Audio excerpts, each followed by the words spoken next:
Hey guys, welcome to my YouTube channel. I am your boy Poe Theory. Don't forget to comment, like, and subscribe. So as you guys already know, I am a huge fan of The View. And this past week, I saw a clip where they were discussing how Jill Biden and Nancy Pelosi are apparently beefing because because Jill feels like Nancy, of a friend of 50 years, should have had more loyalty to Joe Biden than apparently the loyalty that she had for the country. So let's get into the clip. His First Lady Jill Biden, who just gave an exit interview to the Washington Post, where she admitted that she was, quote unquote, disappointed by how her friend of 50 years, Nancy Pelosi, handled the controversy that led to her husband stepping down. So Pelosi's not going to the inauguration, and she's not going to the Biden's place for brunch anytime soon. Do I have that right? Shady. So this is a grudge. She's mad. Well, she's very protective over her husband, and I appreciate that. We've always known that about Jill Biden. But shouldn't she be able to separate business from friendship? I don't Maybe think not. so in this sense, right?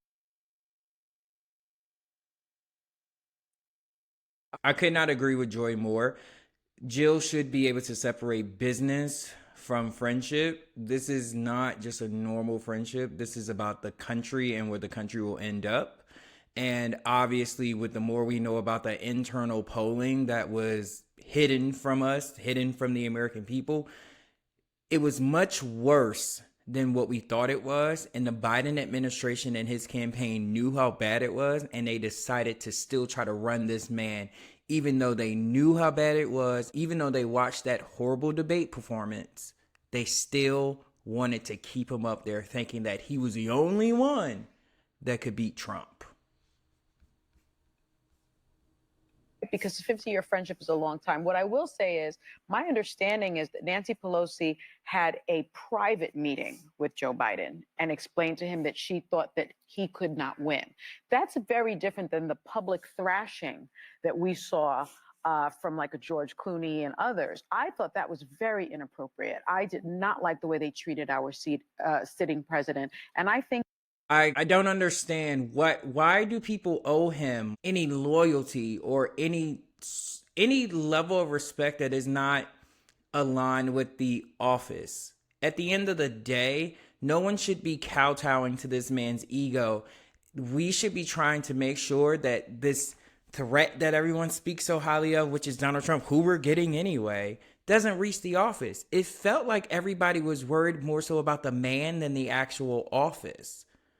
Like, this is not, we do not live in a monarchy. He is not owed anything. that history will look very kindly on this president. If you think about Jimmy Carter, his exit poll was at 34%. In 2023, his approval rating was 57%. And so you have Joe Biden leaving office with a 36% approval. Okay, and another thing, the continuation of comparing Jimmy Carter to Joe Biden. Joe Biden has a nickname, and that nickname is Genocide Joe. Joe Biden will be known as the president that ushered in another Trump term by him having so much ego that he felt like he cannot sit out of this election, that he was the only person that could win. He basically hid Kamala Harris, which is why so many people felt like, oh, like we don't know her. Who is she? Where's she been? And that was the intent of the Biden administration. They did not want you to see the juxtaposition between Kamala's vitality and her youthfulness versus Biden's decrepitness. That's what it is. And to the Jimmy Carter point, Jimmy Carter left the presidency very early on in his life.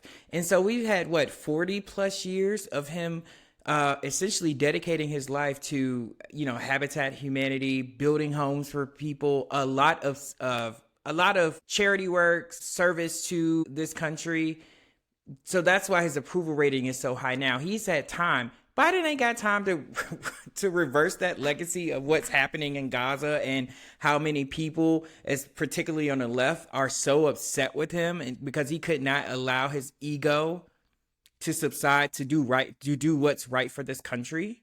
But let's be very clear. Rating we are going to think very highly of how he took us out of that pandemic, Right. how he restored the soul of this country, how he made us.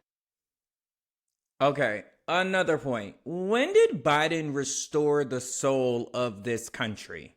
If he restored the soul of this country, would we have Trump? Someone explain that to me. Would we have Trump if he restored the soul of this country?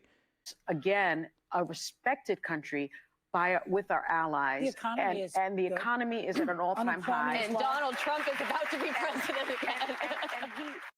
Exactly, Alyssa. And Donald Trump is about to be president again. All of these things that you are speaking of, the economy, the thing that the Democrats were basically saying, like, don't believe your lying eyes. The economy is great. And again, no one can eat, drink, live within the country's GDP. If groceries are through the roof, I don't care about what the stock market is doing. I honestly don't. It's crazy to me that, like, you know, all these people, especially at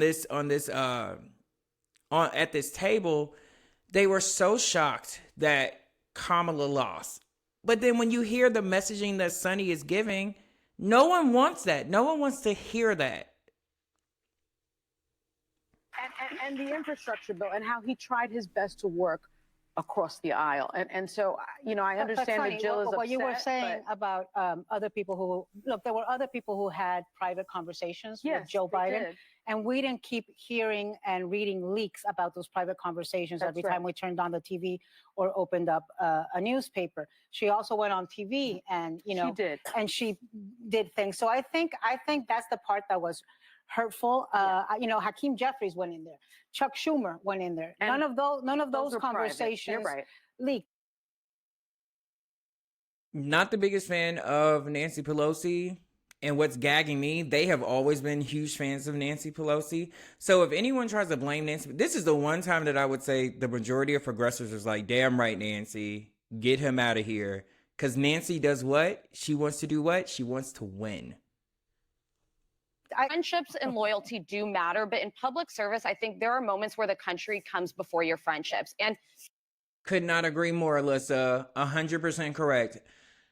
I think as a progressive, which I would call myself a progressive, I find myself when the table is discussing the Democrats and the fallout from the election, I find myself agreeing with Alyssa much more than I find myself agreeing with the people that would deem themselves as on the left.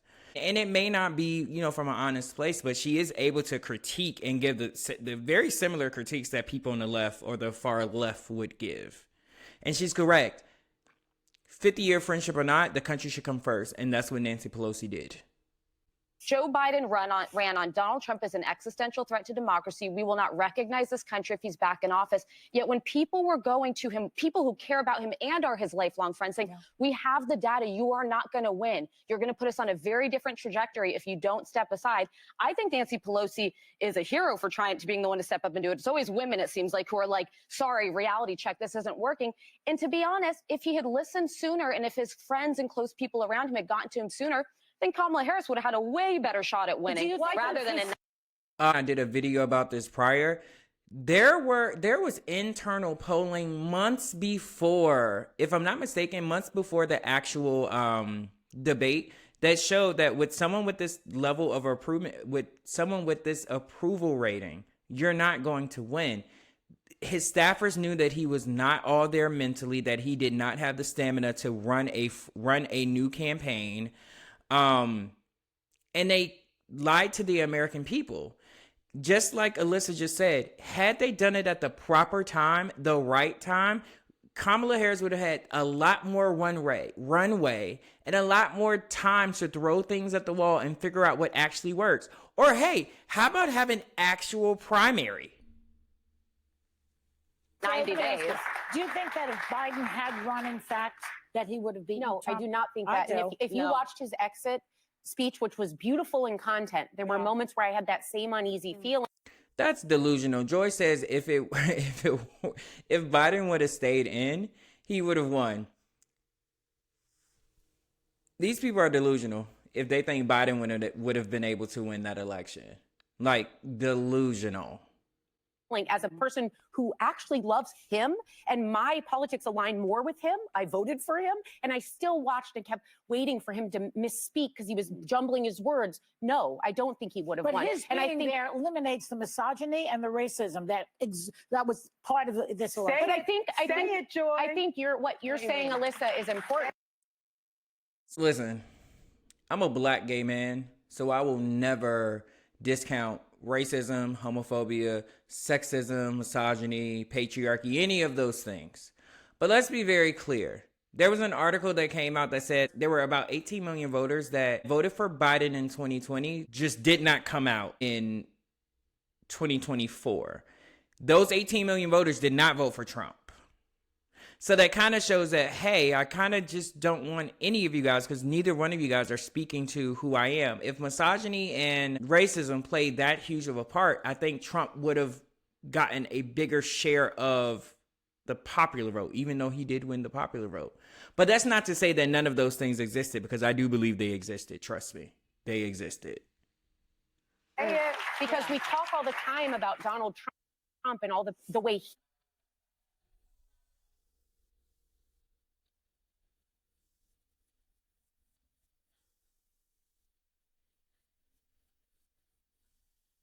he views being a president is for himself. The people around him, it's about Donald Trump. We always lose the main criticism of him is he lost sight of the fact that his vow was to a constitution. Mission first. It's the country first. And I think what Who lost sight of that? Donald Trump. He never saw that. He never saw it. But it's he's always been loyal to himself. But in the same way, He's never read the Constitution. Let me mention He this. doesn't know how to spell Constitution. Tammy Senator Duckworth said here on the Soldier's Creed the other day, and this is what public servants do. They go Constitution and country first. I'm also talking about Nancy Pelosi and putting the fact that the mission in the country came first. That had to be so hard for her to do, considering that friendship. But I also respect that if Dr. Biden feels all of those protective feelings of her husband, that's understandable. And can I say one final thing? With due respect to Joe Biden and his 40 plus years of service, I think it's disrespect 50 that he keeps talking about how he would have won. Because what he's effectively saying is Kamala lost, but I would have won. I think Thank you so much for saying that. Every single time that man, and they allow, it's so funny. You see a lot of right-wingers always talk about like how, you know, there's a lot of rampant racism on the left, but because the guy's wearing a blue jersey, the base of the Democrats never really say anything. And I can agree with that 100%. I did a video a couple months ago, and maybe I'll link it at the end of this, where I actually talk about the crazy racist past of Joe Biden. Eulogizing Strom Thurmond, being against crosstown busing or integration. Like, there's a laundry list, and I do feel that way. That every single time that he comes out and said, I would have won, I would have done this, and that, you know, all this stuff, he's essentially knocking down Kamala. And I guarantee you, had it been a man on the right that would have said these things or at least insinuated these things, the women of the View would have been eating that up. It's disrespectful to somebody who stepped up and ran a very good campaign in a short amount of time. It's not disrespectful to Kamala. It's about what I just said. But why? It would have eliminated those misogynist, sexist pigs out there, and those racist people who would never vote for a black woman. To suggest that and Biden you know could have won. No, I agree, Alyssa. There is no data that could suggest that Biden would have won. And anyone that says Biden would have won, you got to go away. All right, guys. Thank you so much for checking out this video. I hope you enjoyed it. Don't forget to comment, like, and subscribe. I'm your boy, Poe Theory. Peace.